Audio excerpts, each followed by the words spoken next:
Uh, I want to thank the panelists for very enlightening discussion.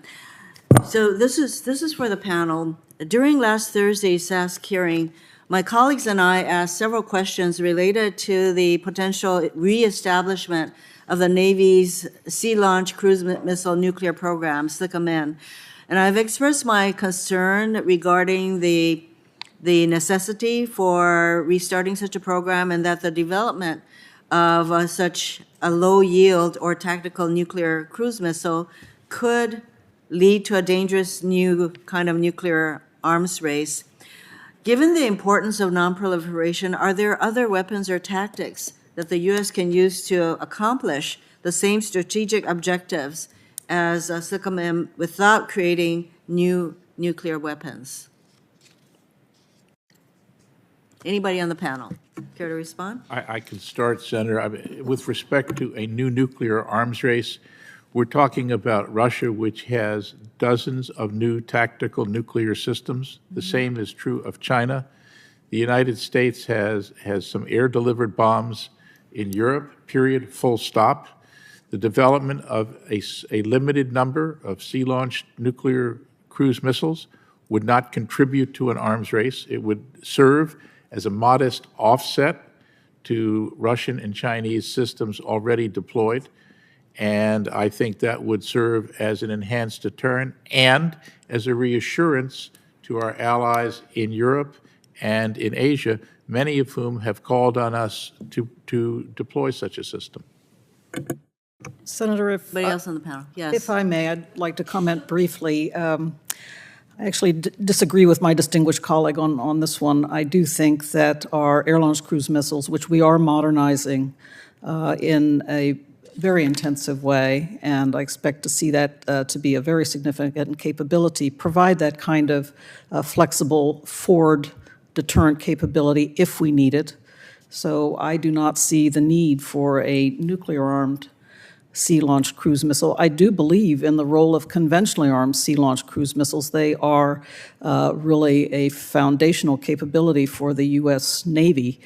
I also think that when we think about this question, we need to take into account the operational challenges that the Navy faces in certifying its ships and submarines for nuclear carriage, and how difficult it can be to sustain ops tempo when these nuclear capabilities have to be taken into account. And I'm not a naval man, obviously, or a naval woman. It's something I think that the Navy is competent to comment on. But that is my impression, that there is a certain heavy lift that has to be done to redeploy nuclear weapons of this class on naval platforms. In that, I think you are, I know you are in agreement with Secretary Austin. Now, all of you have noted that it is really important for us to modernize our nuclear triad. So do you believe that the U.S. should prioritize modernizing the nuclear triad over expanding its nuclear arsenal with a program such as SLCM-N? So I'll be happy to jump in on that one. So right now, clearly the most important thing is the modernization of the program of record, which does not include the SLCM-N. That said, there are other issues associated with the SLCM-N that certainly need to be addressed. So operational issues with that, how it would be used in a deterrence value, how our allies would see it.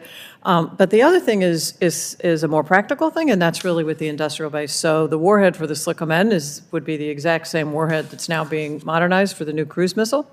And there's only so much capacity for warhead production at NNSA. And so if you were going to extend the production run for the 80-4, which is the warhead, to make more, then you have to ask yourself, well, what else are you giving up in the context of our overall arsenal? So, there's a lot that needs to be understood with respect to this before there is a decision to really build and field this. So I think it's important to understand that SLCM-N, if it exists, is in the out years. Clearly, building the triad systems now is the priority, and Ms. Creedon has talked about the warhead issues. But in fact, from the early 1980s until the end of the Cold War, we deployed nuclear-armed cruise missiles on our submarines and for some period of time on our surface ships, and the Navy was perfectly capable of doing that.